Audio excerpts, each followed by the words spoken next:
The 4th of July cookout was in full roar when Marcus first felt the hairline crack in his marriage that he stood at his brother's Weber, turning brats while cousins compared mortgage rates and children detonated sparklers near the petunias.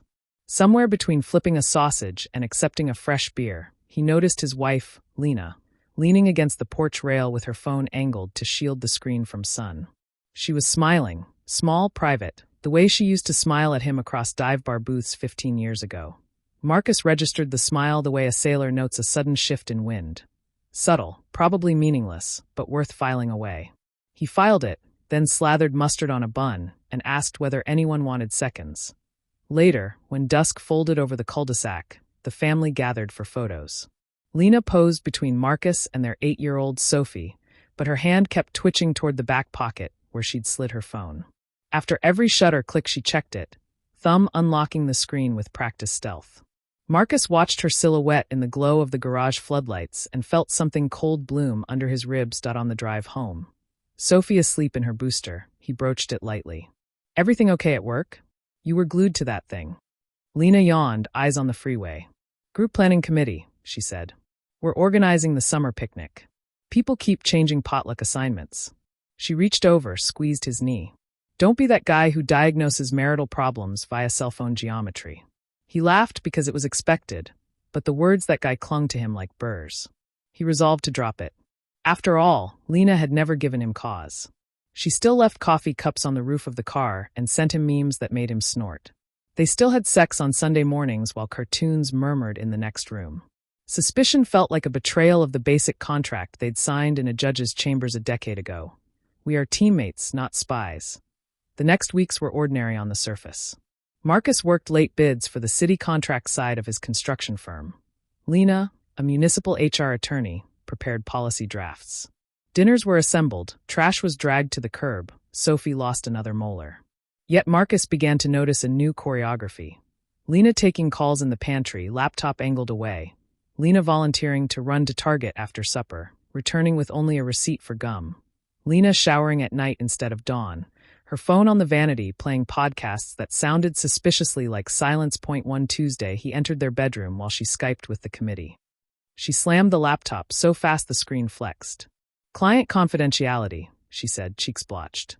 He apologized for barging, though it was his bedroom too. That night he dreamed of locked doors that morphed into mailboxes swallowing keys. By mid-August, the distance between them had calcified into politeness. Marcus felt crazy for cataloging it, crazier for saying nothing.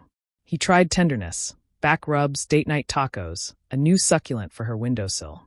She accepted each offering with grateful confusion, as if receiving gifts from a stranger who knew her secrets. The tipping point arrived on the first day of September, while Marcus cleaned out the home office to make room for Sophie's new keyboard. Lena's ancient MacBook, retired since her upgrade, sat under tax folders. He plugged it in, intending to wipe it for Sophie's games. The machine coughed to life, open to her last session. Mail, inbox still sinking. A bold-faced subject line perched at the top. Last night. Sender. Eleanor G. Marcus didn't know an Eleanor G. He clicked. The message was short. Can't stop replaying it either. "I'm forwarding this to your personal, so we can keep it away from prying eyes at work. Delete after you read." Below was a forwarded thread. Marcus opened it. The first email was from Lena, timestamped 2:17 a.m. on a night he'd thought she'd been up organizing Sophie's Girl Scout calendar. It read, "Elliot, I shouldn't write this, but your voice is still in my head. When you said my laugh makes you feel unhinged in the best way. Something cracked open that I didn't know was closed. I keep touching the place on my neck where your breath landed. I feel 19 and immortal. I know we said just drinks, but last night felt like the first chapter of a book I've always wanted to read. If this is reckless, let me be reckless. Just once. Or twice." Marcus's pulse pounded so loudly he checked the hallway, afraid Sophie would hear. He forced himself to scroll. Elliot's reply was poetic, obscene, addressed to L.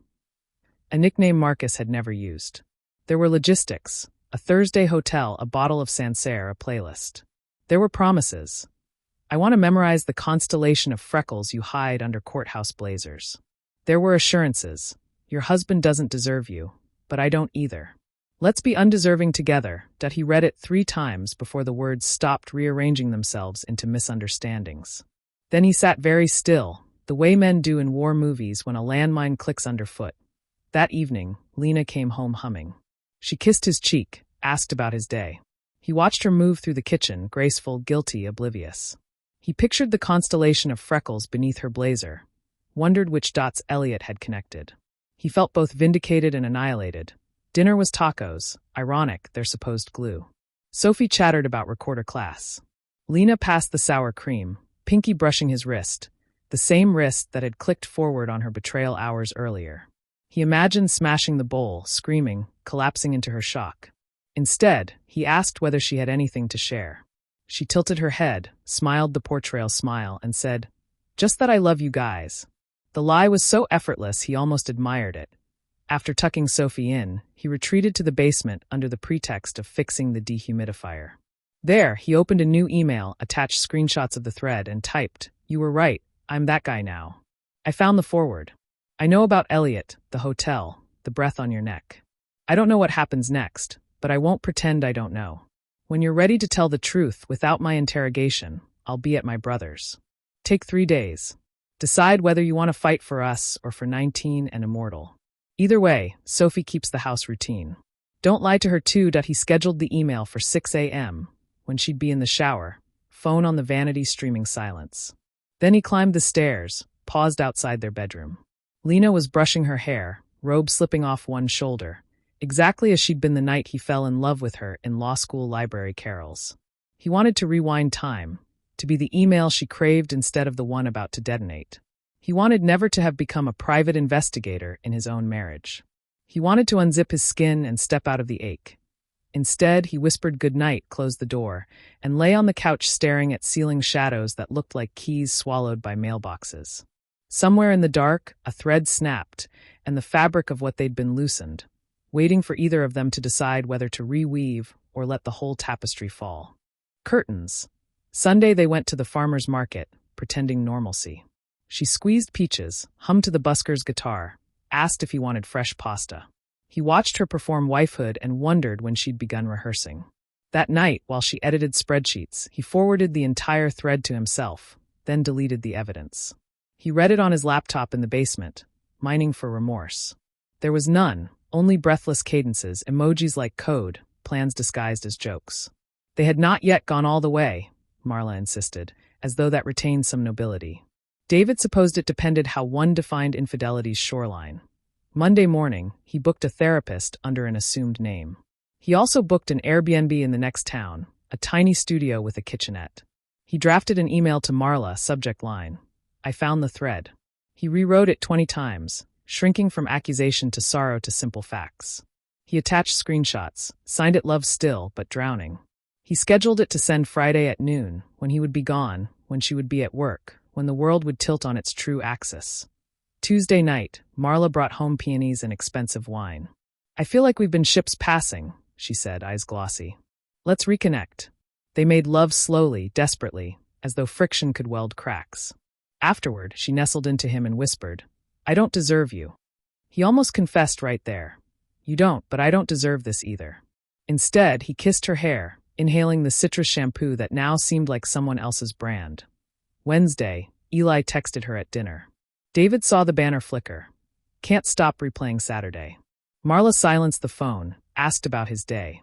He told her about a fictitious work crisis, watched concern crease her brow, felt the last filament of hope snap inside him. Thursday, he packed a duffel, laptop, passport, the original copy of their wedding video, a single photo strip from a beach boardwalk booth. He left everything else, books, vinyl, the cat, arranged for his brother to retrieve them. He set his keys on the counter, paused at the door. The apartment smelled of morning coffee and lilac diffuser, the scent of a life he'd thought permanent. Friday, at 12 p.m. sharp, the email sent. He drove to the studio, phone on airplane mode. At 12:17, it came alive with vibrations.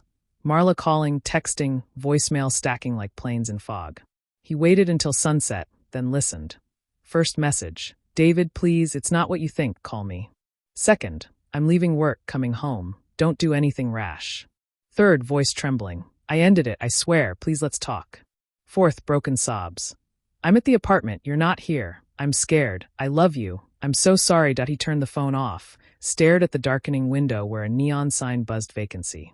He felt hollow, scraped clean. Tomorrow he would answer, or he wouldn't. Tonight, he lay on the unfamiliar bed and listened to strangers' footsteps above, counting them the way mariners count waves, searching for a rhythm that might carry him somewhere new.